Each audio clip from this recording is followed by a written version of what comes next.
Chapter 20. The journey from our town to the metropolis was a journey of about 5 hours. It was a little past midday when the four-horse stagecoach, by which I was a passenger, got into the ravel of traffic frayed out about the Cross Keys, Wood Street, Cheapside, London. We Britons had at that time particularly settled that it was treasonable to doubt our having and our being the best of everything. Otherwise, while I was scared by the immensity of London, I think I might have had some faint doubts whether it was not rather ugly, crooked, narrow, and dirty. Mr. Jaggers had duly sent me his address. It was Little Britain, and he had written after it on his card, just out of Smithfield and close by the coach office. Nevertheless, a hackney coachman, who seemed to have as many capes to his greasy greatcoat as he was years old, packed me up in his coach and hemmed me in with a folding and jingling barrier of steps, as if he were going to take me 50 miles.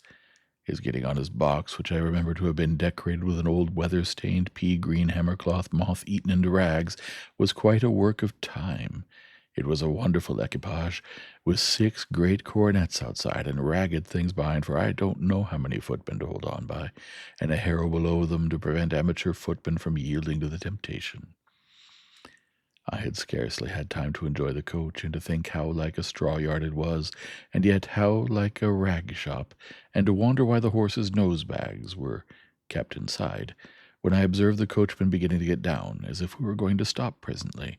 And stop we presently did, in a gloomy street, at certain offices with an open door, whereon was painted Mr. Jaggers. "How much?" I asked the coachman.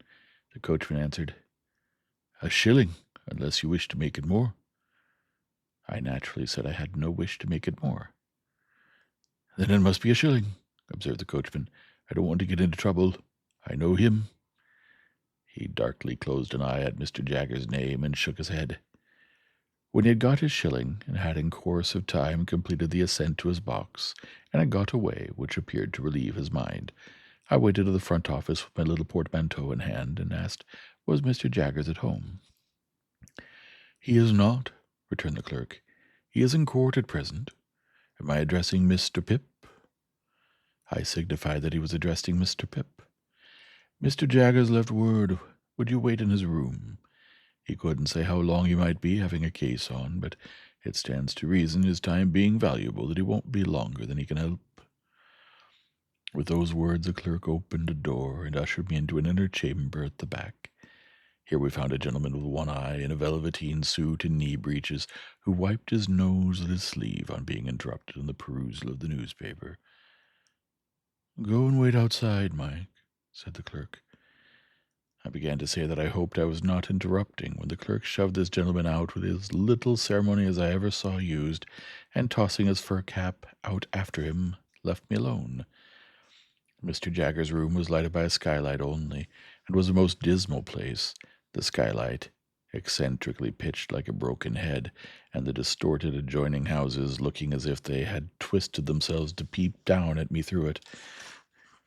There were not so many papers about as I should have expected to see, and there were some odd objects about that I should not have expected to see, such as an old rusty pistol, a sword in a scabbard, several strange-looking boxes and packages, and 2 dreadful casts on a shelf, of faces peculiarly swollen and twitchy about the nose.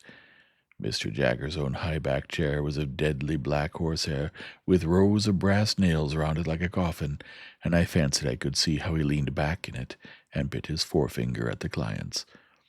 The room was but small, and the clients seemed to have had a habit of backing up against the wall especially opposite to Mr. Jagger's chair, being greasy with shoulders. I recalled, too, that the one-eyed gentleman had shuffled forth against the wall when I was the innocent cause of his being turned out. I sat down in the cliental chair placed over against Mr. Jagger's chair, and became fascinated by the dismal atmosphere of the place.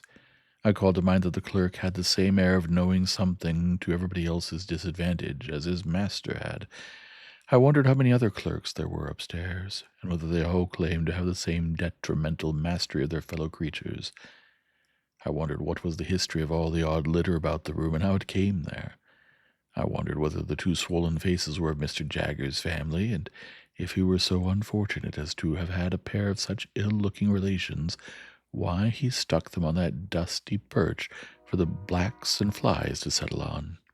I wondered whether the two swollen faces were of Mr. Jaggers's family, and if he were so unfortunate as to have had a pair of such ill-looking relations, why he stuck them on that dusty perch for the blacks and flies to settle on, instead of giving them place at home. Of course, I had no experience of a London summer day, and my spirits may have been oppressed by the hot, exhausted air, and by the dust and grit that lay thick on everything. But I sat wondering and waiting in Mr. Jaggers's close room until I really could not bear the two casts on the shelf above Mr. Jaggers's chair, and got up and went out. When I told the clerk that I would take a turn in the air while I waited, he advised me to go round the corner, and I should come into Smithfield. So I came into Smithfield, and the shameful place, being all smear with filth and fat and blood and foam, seemed to stick to me. So I rubbed it off with all possible speed by turning into a street where I saw the great black dome of St. Paul's bulging at me from behind a grim stone building which a bystander said was Newgate Prison. Following the wall of the jail, I found the roadway covered with straw to deaden the noise of passing vehicles, and from this, and from the quantity of people standing about smelling strongly of spirits and beer, I inferred that the trials were on. While I looked about me here, an exceedingly dirty and partially drunk minister of justice asked me if I would like to step in and hear a trial or so, informing me that he could give me a front place for half a crown, whence I should command a full view of the Lord Chief Justice in his wig and robes, mentioning that awful personage like waxwork, and presently offering him at the reduced price of 18 pence. As I declined the proposal on the plea of an appointment, he was so good as to take me into a yard and show me where the gallows was kept, and also where people were publicly whipped, and then he showed me the debtor's door, out of which culprits came to be hanged, heightening the interest of that dreadful portal by giving me to understand that 4 on 'em would come out at that door the day after tomorrow at 8 in the morning to be killed in a row. This was horrible, and gave me a sickening idea of London, the more so as the Lord Chief Justice's proprietor wore, from his hat down to his boots, and up again to his pocket handkerchief inclusive, mildewed clothes which had evidently not belonged to him originally, and which I took it into my head he had bought cheap off the executioner. Under these circumstances, I thought myself well rid of him for a shilling. I dropped into the office to ask if Mr. Jaggers had come in yet, and I found he had not, and I strolled out again. This time I made the tour of Little Britain, had turned into Bartholomew Close, and now I became aware that other people were waiting about for Mr. Jaggers as well as I. There were 2 men of secret appearance lounging in Bartholomew Close, and thoughtfully fitting their feet into the cracks of the pavement as they talked together, one of whom said to the other when they first passed me that Jaggers would do if it was to be done. There was a knot of 3 men and 2 women standing at a corner, and one of the women was crying on her dirty shawl, and the other comforted her by saying, as she pulled her own shawl over her shoulders, "Jaggers is for Amelia, and what more could you have?" There was a red-eyed little Jew who came into the close while I was loitering there, in company with a second little Jew whom he sent upon an errand, and while the messenger was gone, I remarked, this one, who was of a highly excitable temperament, performing a jig of anxiety under a lamp-post and accompanying himself, in a kind of frenzy, with the words, "Oh, Jaggerth, Jaggerth, Jaggerth, all otherth ith, Cagbeckerth, give me Jaggerth." These testimonies of the popularity of my guardian made a deep impression on me, and I admired and wondered more than ever. At length, as I was looking out at the iron gate of Bartholomew Close into Little Britain, I saw Mr. Jaggers coming across the road towards me. All the others who were waiting saw him at the same time, and there was quite a rush at him. Mr. Jaggers, putting a hand on my shoulder and walking me on at his side without saying anything to me, addressed himself to his followers. First he took the 2 secret men. "Now I have nothing to say to you," said Mr. Jaggers, throwing his finger at them. "I want to know no more than I know. As to the result, it's a toss-up. I told you from the first it was a toss-up. Have you paid Wemmick?" "We made the money up this morning, sir," said one of the men submissively, while the other perused Mr. Jaggers' face. "I don't ask you when you made it up, or where, or whether you made it up at all. Has Wemmick got it?" "Yes, sir," said both the men together. "Very well, then you may go. Now I won't have it. said Mr. Jaggers, waving his hand at them to put them behind him. If you say a word to me, I'll throw up the case. We thought, Mr. Jaggers, one of the men began, pulling off his hat.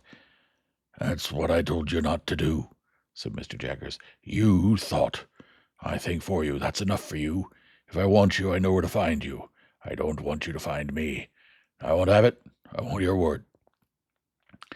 The two men looked at one another as Mr. Jaggers waved them behind again, and humbly fell back, and were heard no more. And now you, said Mr. Jaggers, suddenly stopping and turning on the two women with the shawls, from whom the three men had meekly separated. Oh, Amelia, is it? Yes, Mr. Jaggers. And do you remember, retorted Mr. Jaggers, that but for me you wouldn't be here and couldn't be here? Oh, yes, sir, exclaimed both women together. Lord bless you, sir, well we knows that. And why, said Mr. Jaggers, do you come here? My bill, sir, the crying woman pleaded. Now I tell you what, said Mr. Jaggers, once for all, if you don't know that your bill's in good hands, I know it. And if you come here bothering about your bill, I'll make an example of both your bill and you, and let him slip through my fingers. Have you paid Wemmick? Oh, yes, sir, every farden. Very well, then you've done all you've got to do. Say another word, one single word, and Wemmick shall give you your money back. This terrible threat caused the two women to fall off immediately. No one remained now but the excitable Jew, who had already raised the skirts of Mr. Jaggers' coat to his lips several times. I don't know this man, said Mr. Jaggers in the same devastating strain. What does this fellow want?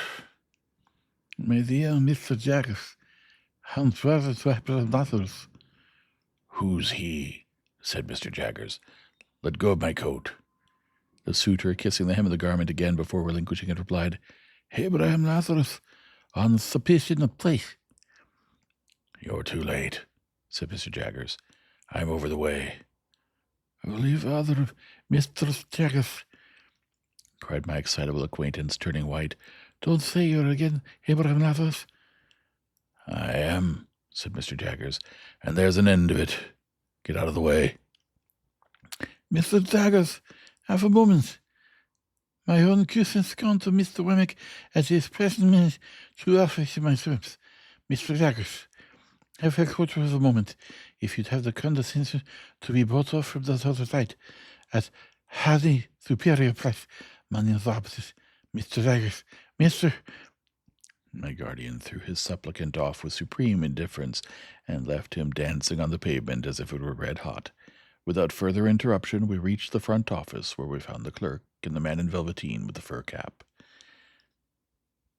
Here's Mike, said the clerk, getting down from his stool and approaching Mr. Jaggers confidentially. Oh, said Mr. Jaggers, turning to the man, who was pulling a lock of hair in the middle of his forehead, like the bull and cock robin pulling at the bell rope. Your man comes on this afternoon. Well, Master Jaggers, returned Mike, in the voice of a sufferer from a constitutional cold, out of a dear trouble. I found one, sir, as might do.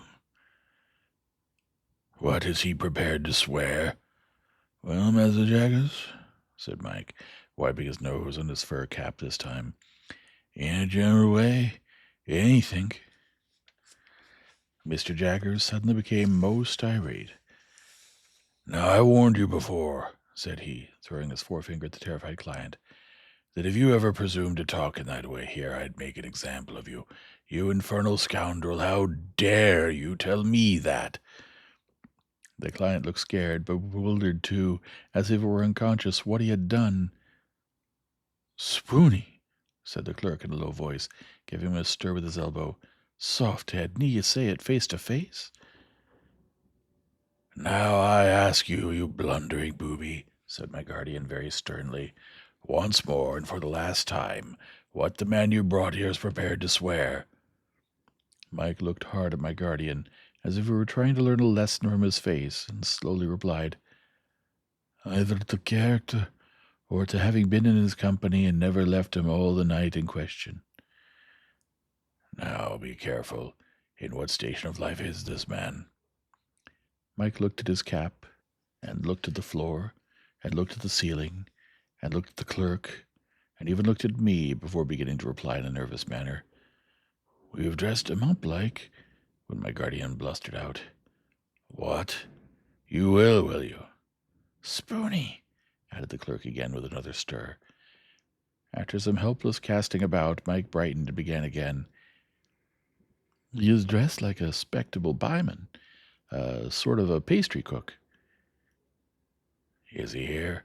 asked my guardian. "I left him," said Mike, "a-settin' on some doorsteps round the corner." "Take him past that window and let me see him." The window indicated was the office window. We all three went to it behind the wire blind, and presently saw the client go by in an accidental manner with a murderous-looking, tall individual in a short suit of white linen and a paper cap. This guileless confectioner was not by any means sober, and had a black eye in the green stage of recovery, which was painted over. "Tell him to take his witness away directly," said my guardian to the clerk in extreme disgust, "and ask him what he means by bringing such a fellow as that." My guardian then took me into his own room, and while he lunched, standing from a sandwich box and a pocket flask of sherry, he seemed to bully his very sandwich as he ate it, informed me what arrangements he had made for me. I was to go to Barnard's Inn, to young Mr. Pocket's rooms, where a bed had been sent in for my accommodation. I was to remain with young Mr. Pocket until Monday. On Monday I was to go with him to his father's house on a visit, that I might try how I liked it. Also I was told what my allowance was to be.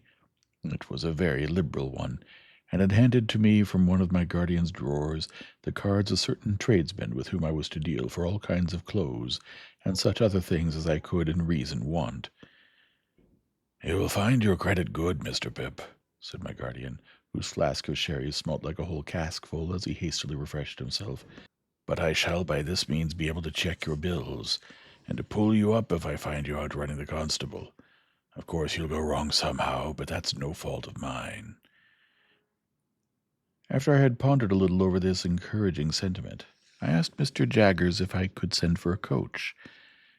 He said it was not worth while, I was so near my destination.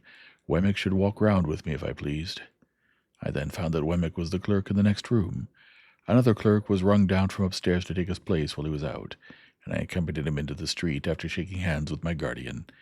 We found a new set of people lingering outside, but Wemmick made a way among them by saying coolly yet decisively, "I tell you it's no use, he won't have a word to say to one of you," and we soon got clear of them and went on side by side. Chapter 21. Casting my eyes on Mr. Wemmick as we went along to see what he was like in the light of day, I found him to be a dry man, rather short in stature, with a square wooden face, whose expression seemed to have been imperfectly chipped out with a dull-edged chisel. There were some marks in it that might have been dimples, if the material had been softer and the instrument finer, but which, as it was, were only dints. The chisel had made 3 or 4 of these attempts at embellishment over his nose, but had given them up without an effort to smooth them off.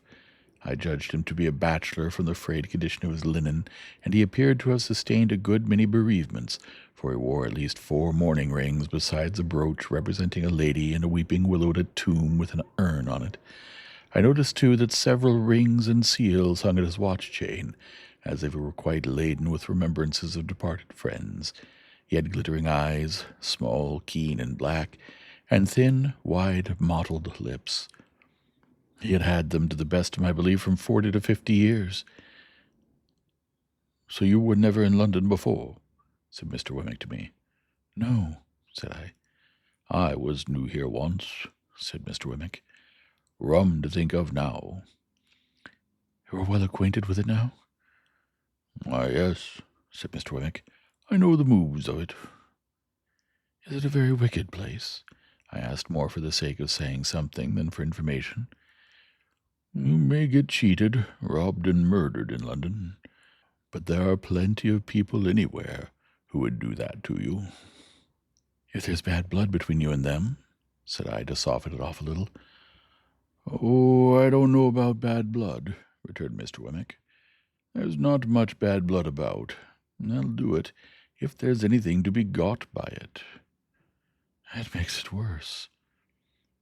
"You think so?" returned Mr. Wemmick. "Much about the same, I should say." He wore his hat on the back of his head and looked straight before him, walking in a self-contained way as if there were nothing in the streets to claim his attention. His mouth was such a post-office of a mouth that he had a mechanical appearance of smiling. We had got to the top of Holborn Hill before I knew that it was merely a mechanical appearance, and that he was not smiling at all. "Do you know where Mr. Matthew Pocket lives?" I asked Mr. Wemmick. "Yes," said he, nodding in the direction. "At Hammersmith, west of London." "Is that far?" "Well, say 5 miles." "Do you know him?" "Why, you're a regular cross-examiner," said Mr. Wemmick, looking at me with an approving air. "Yes, I know him. I know him." There was an air of toleration or depreciation about his utterance of these words that rather depressed me, and I was still looking sideways at his block of a face in search of any encouraging note to the text, when he said, "Here we were, at Barnard's Inn." My depression was not alleviated by the announcement, for I had supposed that establishment be a hotel kept by Mr. Barnard, to which the Blue Boar in our town was a mere public house, whereas I now found Barnard to be a disembodied spirit or fiction, and his inn in the dingiest collection of shabby buildings ever squeezed together in a rank corner as a club for tomcats. We entered this haven through a wicket gate, and were disgorged by an introductory passage into a melancholy little square that looked to me like a flat burying ground. I thought it had the most dismal trees in it, and the most dismal sparrows, and the most dismal cats, and the most dismal houses, in number 6 or so, that I had ever seen. I thought the windows of the sets of chambers into which those houses were divided were in every stage of dilapidated blind and curtain, crippled flower-pot, cracked glass, dusty decay, and miserable makeshift, while to let glared at me from empty rooms, as if no new wretches ever came there, and the vengeance of the soul of Barnard were being slowly appeased by the gradual suicide of the present occupants in their unholy interment under the gravel. A frowsy morning of soot and smoke attired this forlorn creation of Barnard, and it had strewn ashes on its head, and was undergoing penance and humiliation as a mere dust-hole.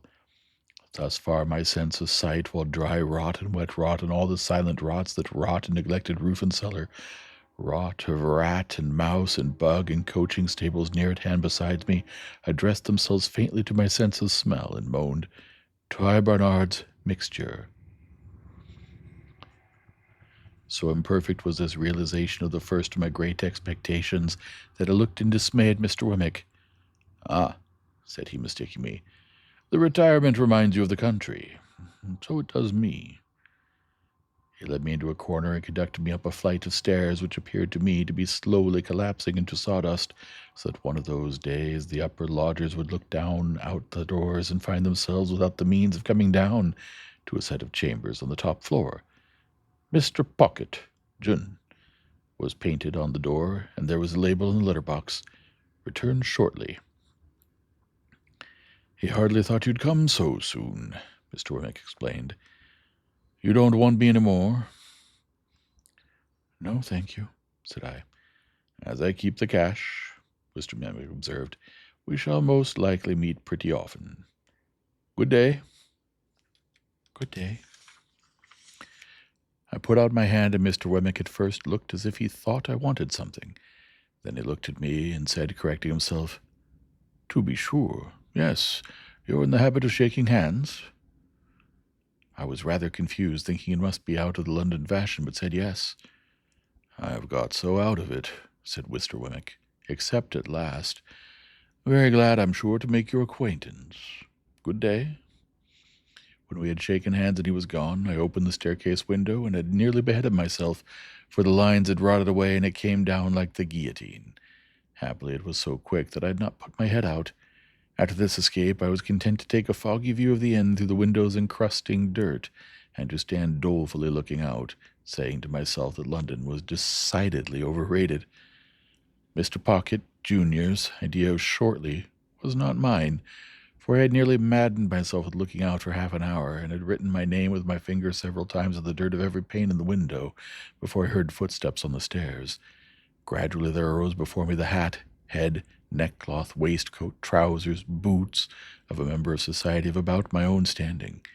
He had a paper bag under each arm and a pottle of strawberries in one hand, and was out of breath. "Mr. Pip?" said he. "Mr. Pocket?" said I. "Dear me," he exclaimed, "I am extremely sorry, but I knew there was a coach from your part of the country at midday, and I thought you would come by that one. The fact is, I've been out on your account. Not that that is any excuse, for I thought, coming from the country, you might like a little fruit after dinner, and I went to Covent Garden Market to get it good." For a reason that I had, I felt as if my eyes would start out of my head. I acknowledged his attention incoherently and began to think this was a dream. "Dear me," said Mr. Pocket, Jr., "this door sticks so." As he was fast making jam of his fruit by wrestling with the door while the paper bags were under his arms, I begged him to allow me to hold them. He relinquished them with an agreeable smile and combated with the door as if it were a wild beast. It yielded so suddenly at last that he staggered back upon me, and I staggered back upon the opposite door, and we both laughed. But still I felt as if my eyes must start out of my head, and as if this must be a dream. "Pray, come in," said Mr. Pocket, Jr. "Allow me to lead the way. I'm rather bare here, but I hope you'll be able to make out tolerably well till Monday. My father thought you would get in more agreeably through tomorrow with me than with him, and might like to take a walk about London. I'm sure I shall be very happy to show London to you. As to our table, you won't find that bad, I hope, for it will be supplied from our coffee-house here, and it is only right I should add, at your expense, such being Mr. Jaggers's directions. As to our lodging, it's by no means splendid, because I have my own bread to earn, and my father hasn't anything to give me, and I shouldn't be willing to take it if he had. This is our sitting room, just such chairs and tables and carpet and so forth, you see, as they could spare from home. You mustn't give me credit for the tablecloth and spoons and casters, because they come from you from the coffee-house. This is my little bedroom, rather musty, but Bernard's is musty. This is your bedroom. The furniture is hired for the occasion, but I trust it will answer the purpose. If you should want anything, I'll go and fetch it. The chambers are retired, and we shall be alone together, but we shan't fight, I dare say. But, dear me, I beg your pardon, you're holding the fruit all this time. Pray let me take these bags from you. I'm quite ashamed." As I stood opposite to Mr. Pocket, Jr., delivering him the bags, 1, 2, I saw the starting appearance come into his own eyes that I knew to be in mine, as he said, falling black, "Lord bless me, you're the prowling boy." "And you," said I, "are the pale young gentleman." Chapter 22. The pale young gentleman and I stood contemplating one another in Barnard's Inn until we both burst out laughing. "The idea of its being you," said he. "The idea of its being you," said I, and then we contemplated one another afresh and laughed again. "Well," said the pale young gentleman, reaching out his hand good-humoredly, "it's all over now, I hope, and it will be magnanimous in you if you'll forgive me for having knocked you about so." I derived from this speech that Mr. Herbert Pocket, for Herbert was the pale young gentleman's name, still rather confounded his intention with his execution, but I made a modest reply, and we shook hands warmly. "You hadn't come into your good fortune at that time?" said Mr. Herbert Pocket. "No," said I. "No," he acquiesced. "I heard it had happened very lately. I was rather on the lookout for good fortune then." "Indeed?" "Yes, Miss Havisham had sent for me to see if she could take a fancy to me, but she couldn't. At all events, she didn't." I thought it polite to remark that I was surprised to hear that. "Bad taste," said Herbert, laughing, "but a fact. She had sent for me on a trial visit, and if I had come out of it successfully, I suppose I should have been provided for. I should have been what you may call it to Estella." "What's that?" I asked with sudden gravity. He was arranging his fruit and plates while we talked, which divided his attention, and was the cause of his having made this lapse of a word. "Affianced," he explained, still busy with the fruit. "Betrothed. Engaged. What's his name? Any word of that sort?" "How did you bear your disappointment?" I asked. "Pooh," said he. "I didn't care much for it. She's a Tartar." "Miss Havisham?" "I don't say no to that, but I meant Estella. That girl's hard and haughty and capricious to the last degree, and has been brought up by Miss Havisham to wreak revenge on all the male sex." "What relation is she to Miss Havisham?" "None," said he, "only adopted." Why would she wreak revenge on all the male sex? What revenge? Lord, Mr. Pip, said he, don't you know? No, said I. Dear me, it's quite a story, and shall be saved till dinner time. And now let me take the liberty of asking you a question. How did you come there that day? I told him, and he was attentive until I had finished, and then burst out laughing again, and asked me if I was sore afterwards. I didn't ask him if he was, for my conviction on that point was perfectly established. Mr. Jaggers is your guardian, I understand, he went on. Yes. You know he is Miss Havisham's man of business and solicitor, and has her confidence when nobody else has. This was bringing me, I felt, towards dangerous ground. I answered with a constraint I made no attempt to disguise that I had seen Mr. Jaggers at Miss Havisham's house on the very day of our combat, but never at any other time, and that I believed he had no recollection of having ever seen me there. He was so obliging as to suggest my father for your tutor, and he called up my father to purpose it. Of course, he knew about my father from his connection with Miss Havisham. My father is Miss Havisham's cousin. Not that that implies familiar intercourse between them, for he is a bad courtier and will not propitiate her. Herbert Pocket had a frank and easy way with him that was very taking. I had never seen anyone then, and I have never seen anyone since, who more strongly expressed to me, in every look and tone, a natural incapacity to do anything secret and mean. There was something wonderfully hopeful about his general air, and something that at the same time whispered to me he would never be very successful or rich. I don't know how this was. I became imbued with the notion on that first occasion before we sat down to dinner, but I cannot define by what means. He was still a pale young gentleman, and had a certain conquered languor about him in the midst of his spirits and briskness that did not seem indicative of natural strength. He had not a handsome face, but it was better than handsome, being extremely amiable and cheerful. His figure was a little ungainly, as in the days when my knuckles had taken such liberties with it, but it looked as if it would always be light and young. Whether Mr. Trabb's local work would have sat more gracefully on him than on me may be a question, but I'm conscious that he carried off his rather old clothes much better than I carried off my new suit. As he was so communicative, I felt that reserve on my part would be a bad return unsuited to our years. I therefore told him my small story, and laid stress on my being forbidden to inquire who my benefactor was. I further mentioned that as I had been brought up by a blacksmith in a country place, and knew very little of the ways of politeness, I would take it as a great kindness in him if he would give me a hint whenever he saw me at a loss or going wrong. With pleasure, said he, though I venture to prophesy that you'll want very few hints. I dare say we shall be often together, and I should like to banish the needless restraint between us. Will you do me the favor to begin at once to call me by my Christian name, Herbert? I thanked him and said I would. I informed him in exchange that my Christian name was Philip. I don't take to Philip, said he, smiling, for it sounds like a moral boy out of the spelling book, who was so lazy that he fell into a pond, or so fat that he couldn't see out of his eyes, or so avaricious that he locked up his cake till the mice ate it, or so determined to go to a bird's nesting that he got himself eaten by bears who lived handy in the neighborhood. I tell you what I should like. We are so harmonious, and you have been a blacksmith. Would you mind it? I shouldn't mind anything that you propose, I answered, but I don't understand you.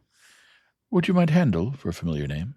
There's a charming piece of music by Handel called The Harmonious Blacksmith.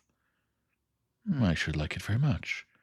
Then, my dear Handel, said he, turning round as the door opened, here's the dinner, and I must beg of you to take the top of the table, because the dinner is of your providing. This I would not hear of, so he took the top, and I faced him. It was a nice little dinner, seemed to me then a very Lord Mayor's feast, and it acquired additional relish from being eaten under those independent circumstances with no old people by, and with London all around us. This, again, was heightened by a certain gipsy character that set the banquet off, for while the table was, as Mr. Pumblechook might have said, the lap of luxury, being entirely furnished forth from the coffee-house, the circumjacent region of sitting-room was of a comparatively pastureless and shifty character, imposing on the waiter the wandering habits of putting the covers on the floor where he fell over them, the melted butter in the armchair, the bread on the bookshelves, the cheese in the coal-scuttle, and the boiled fowl into my bed in the next room, where I found much of its parsley and butter in a state of congelation when I retired for the night. All this made the feast delightful, and when the waiter was not there to watch me, my pleasure was without alloy. We had made some progress in the dinner when I reminded Herbert of his promise to tell me about Miss Havisham. True, he replied. I'll redeem it at once. Let me introduce the topic, Handel, by mentioning that in London it is not the custom to put the knife in the mouth, for fear of accidents, and that while the fork is reserved for that use, it is not put further in than necessary. It is scarcely worth mentioning, only it's as well to do as other people do. Also, the spoon is not generally used overhand but under.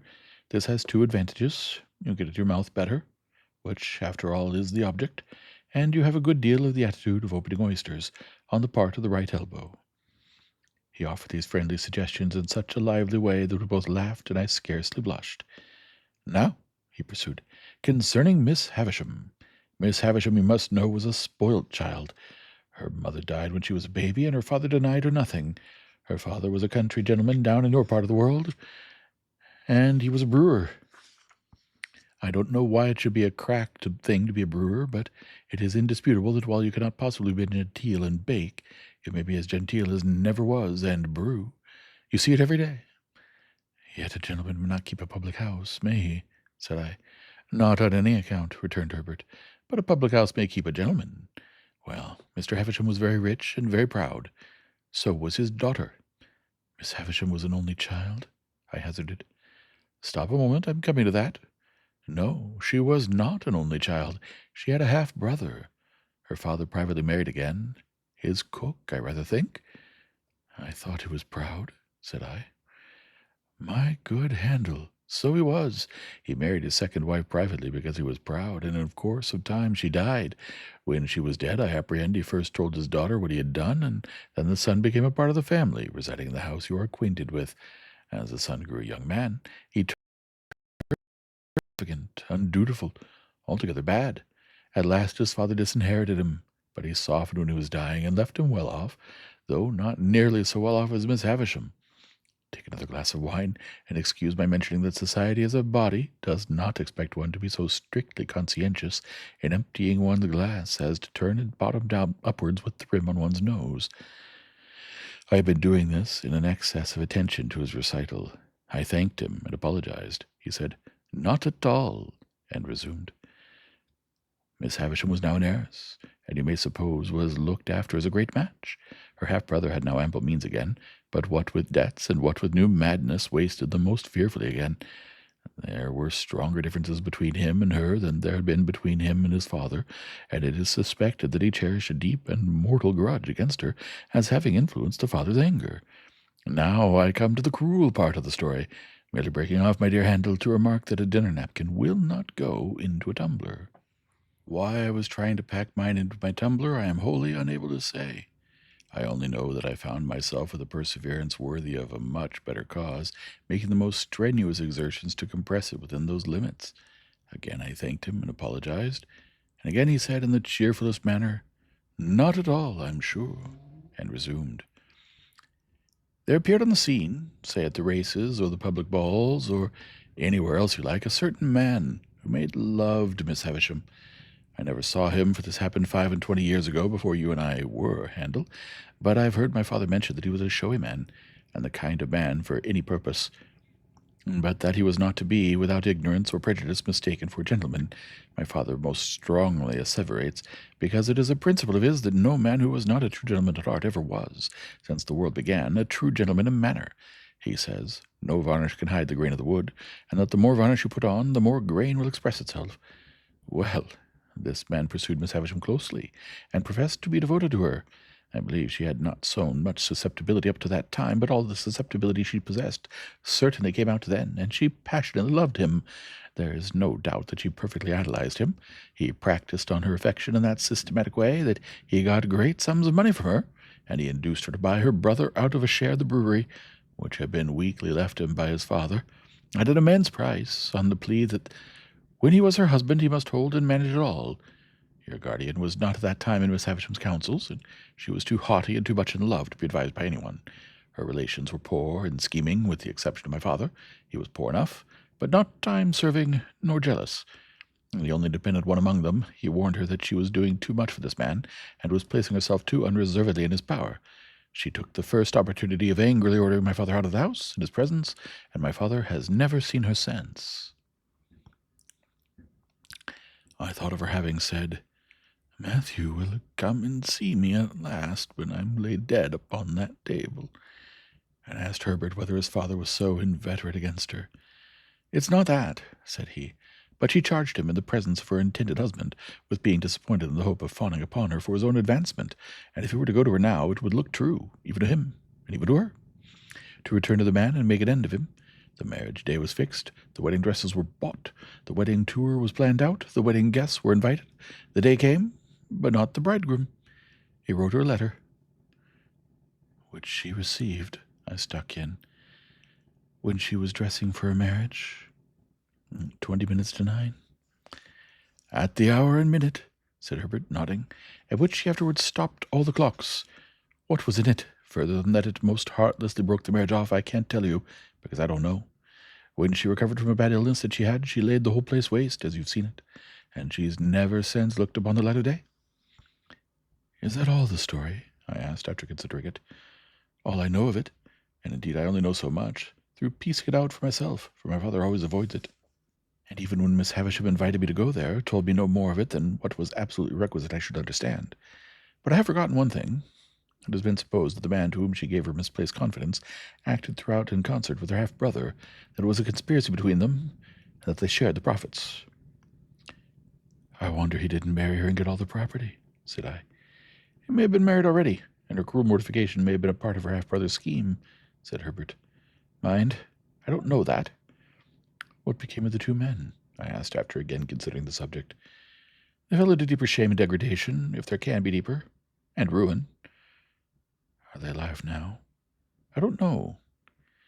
You said just now that Estella was not related to Miss Havisham, but adopted. When adopted?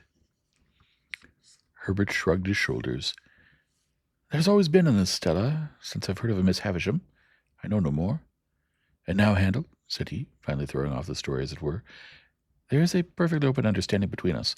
All that I know about Miss Havisham, you know. And all that I know, I retorted, you know. I fully believe it. So there can be no competition or perplexity between you and me. And as to the condition on which you hold your advancement in life, namely, that you are not to inquire or discuss to whom you owe it, you may be very sure that it will never be encroached upon or even approached by me, or by anyone belonging to me. In truth, he said this with so much delicacy that I felt the subject done with, even though I should be under his father's roof for years and years to come. Yet he said it with so much meaning, too, that I felt he has perfectly understood Miss Havisham to be my benefactress, as I understood the fact myself. It had not occurred to me before that he had led up to the theme for the purpose of clearing it out of our way, but we were so much the lighter and easier for having broached it, that I now perceived this to be the case. We were very gay and sociable, and I asked him in the course of conversation what he was. He replied, a capitalist, an insurer of ships. I suppose he saw me glancing about the room in search of some tokens of shipping or capital, for he added, in the city. I had grand ideas of the wealth and importance of insurers of ships in the city, and I began to think with awe of having laid a young insurer on his back, blackened his enterprising eye, and cut his responsible head open. But again there came upon me for my relief that odd impression that Herbert Pocket would never be very successful or rich. I shall not rest satisfied with merely employing my capital in insuring ships. I shall buy up some good life insurance, and cut into the direction. I shall also do a little in the mining way. None of these things will interfere with my chartering a few thousand tons on my own account. I think I shall trade, said he, leaning back in his chair, to the East Indies, for silks, shawls, spices, dyes, drugs, and precious woods. It's an interesting trade. And the profits are large, said I. Tremendous, said he.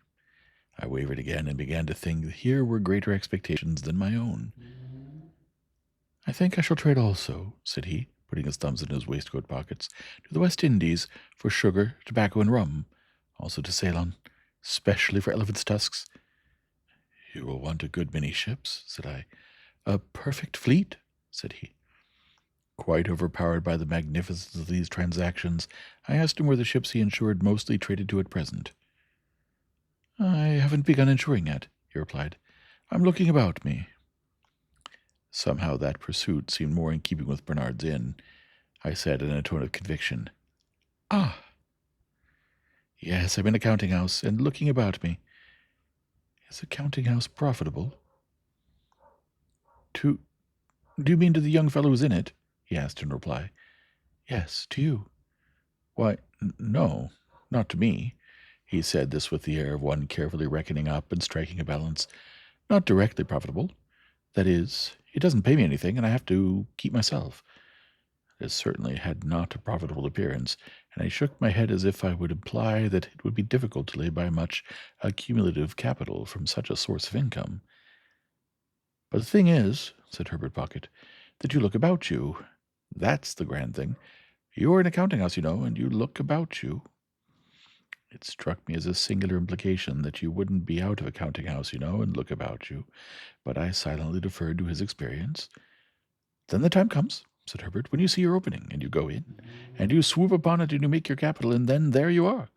When you have once made your capital, you have nothing to do but employ it. This was very like his way of conducting that encounter in the garden. Very like. His manner of bearing his poverty, too, exactly corresponded to his manner of bearing that defeat. It seemed to me that he took all blows and buffets now with just the same air as he had taken mine then. It was evident that he had nothing around him but the simplest necessaries, for everything that I remarked upon turned out to have been sent in on my account from the coffee-house or somewhere else. Yet, having already made his fortune in his own mind, he was so unassuming with it that I felt quite grateful to him for not being puffed up. It was a pleasant addition to his naturally pleasant ways, and we got on famously. In the evening we went out for a walk in the streets and went half-price to the theatre, and next day we went to church at Westminster Abbey, and in the afternoon we walked to the parks, and I wondered who shod all the horses there, and wished Joe did. On a moderate computation it was many months, that Sunday, since I had left Joe and Biddy. The space interposed between myself and them partook of that expansion, and our marshes were any distance off. That I could have been at our old church in my old church-going clothes on the very last Sunday that ever was seemed a combination of impossibilities, geographical and social, solar and lunar. Yet in the London streets so crowded with people and so brilliantly lighted in the dusk of evening, there were depressing hints of reproaches for that I had put the poor old kitchen at home so far away, and in the dead of night the footsteps of some incapable impostor of a porter mooning about Barnard's Inn under pretense of watching it fell hollow on my heart. On the Monday morning at 9:15, Herbert went to the counting-house to report himself. To look about him, too, I suppose, and I bore him company. He was to come away in an hour or two to attend me to Hammersmith, and I was to wait about for him. It appeared to me that the eggs from which young insurers were hatched were incubated in dust and heat, like the eggs of ostriches, judging from the places to which those incipient giants repaired on a Monday morning. Nor did the counting-house where Herbert assisted show in my eyes at all as a good observatory, being a back second floor up a yard of a grimy presence in all particulars, and with a look at another back second door rather than a lookout. I waited until it was noon, and I went upon change, and I saw fluey men sitting there under the bills about shipping, whom I took to be great merchants, though I couldn't understand why they should all be out of spirits. When Herbert came, we went and had lunch at a celebrated house which I then quite venerated, but now believed to have been the most abject superstition in Europe, and where I could not help noticing even then that there was much more gravy on the tablecloths and knives and waiters' cloths than in the steaks. This collation disposed of at a moderate price, considering the grease, which was not charged for, we went back to Barnard's Inn and got my little portmanteau, and then took coach for Hammersmith. We arrived there at 2 or 3 o'clock in the afternoon, and had very little way to walk to Mr. Pocket's house. Lifting the latch of a gate, we passed direct into a little garden overlooking the river, where Mr. Pocket's children were playing about, and unless I deceive myself on a point where my interests or possessions are certainly not concerned, I saw that Mr. and Mrs. Pocket's children were not growing up or being brought up, but were tumbling up. Mrs. Pocket was sitting on a garden chair under a tree, reading, with her legs upon another garden chair, and Mrs. Pocket's 2 nursemaids were looking about them while the children played. "Mamma," said Herbert, "this is young Mr. Pip," upon which Mrs. Pocket received me with an appearance of amiable dignity. "Master Alick and Miss Jane," cried one of the nurses to 2 of the children, "if you go a-bouncing up against them bushes, you'll fall over into the river and be drownded, and what'll your pa say then?" At the same time, this nurse picked up Mrs. Pocket's handkerchief and said, "If that don't make 6 times you dropped it, Mum," upon which Mrs. Pocket laughed and said, "Thank you, Flopson," and settling herself in one chair only resumed her book. Her countenance immediately assumed a knitted and intent expression, as if she had been reading for a week. But before she could have read half a dozen lines, she fixed her eyes upon me and said, "I hope your mamma is quite well." This unexpected inquiry put me into such a difficulty that I began saying in the absurdest way that if there had been any such person, I had no doubt she would have been quite well, and would have been very much obliged, and would have sent her compliments when the nurse came to my rescue. "Well," she cried, picking up the pocket handkerchief, "if that don't make 7 times, what are you doing of this afternoon, mum?" Mrs. Pocket received her property, at first with a look of unutterable surprise, as if she had never seen it before, and then with a laugh of recognition, and said, "Thank you, Flopson," and forgot me, and went on reading. I found now I had leisure to count them, that there were no fewer than 6 little pockets present, in various stages of tumbling up. I had scarcely arrived at the total when a 7th was heard, and in the region of air, wailing dolefully. "If there ain't baby," said Flopson, appearing to think it most surprising. "Make haste up, Millers." Millers, who was the other nurse, retired out of the house, and by degrees the child's wailing was hushed and stopped, as if it were a young ventriloquist with something in its mouth. Mrs. Pocket read all the time, and I was curious to know what the book could be. We were waiting, I supposed, for Mr. Pocket to come out to us. At any rate, we waited there, and so I had an opportunity of observing the remarkable family phenomenon that, whenever any of the children strayed near Mrs. Pocket in their play, they always tripped themselves up and tumbled over her, always very much to her momentary astonishment, and their own more enduring lamentation. I was at a loss to account for this surprising circumstance, and could not help giving my mind to speculations about it, until by and by Millers came down with the baby, which baby was handed to Flopson, which Flopson was handing it to Mrs. Pocket, when she too went fairly head foremost over Mrs. Pocket, baby and all, and was caught by Herbert and myself. "Gracious me, Flopson," said Mrs. Pocket, looking off her book for a moment, "everybody's tumbling." "Gracious you indeed, mum," returned Flopson, very red in the face. "What have you got there?" "I got here, Flopson?" asked Mrs. Pocket. "Why, if it ain't your footstool," cried Flopson. "And if you keep it under your skirts like that, who's to help tumbling? Here, take the baby, mum, and give me your book." Mrs. Pocket acted on the advice and inexpertly danced the little infant in her lap, while the other children played about it. This had lasted but a very short time when Mrs. Pocket issued summary orders that they were all to be taken into the house for a nap. Thus I made the second discovery on that first occasion, that the nurture of the little Pockets consisted of alternately tumbling up and lying down. Under these circumstances, when Flopson and Millers had got the children into the house like a little flock of sheep, and Mr. Pocket came out of it to make my acquaintance, I was not much surprised to find that Mr. Pocket was a gentleman with a rather perplexed expression of face, and with his very gray hair disordered on his head, as if he didn't quite see his way to putting anything straight.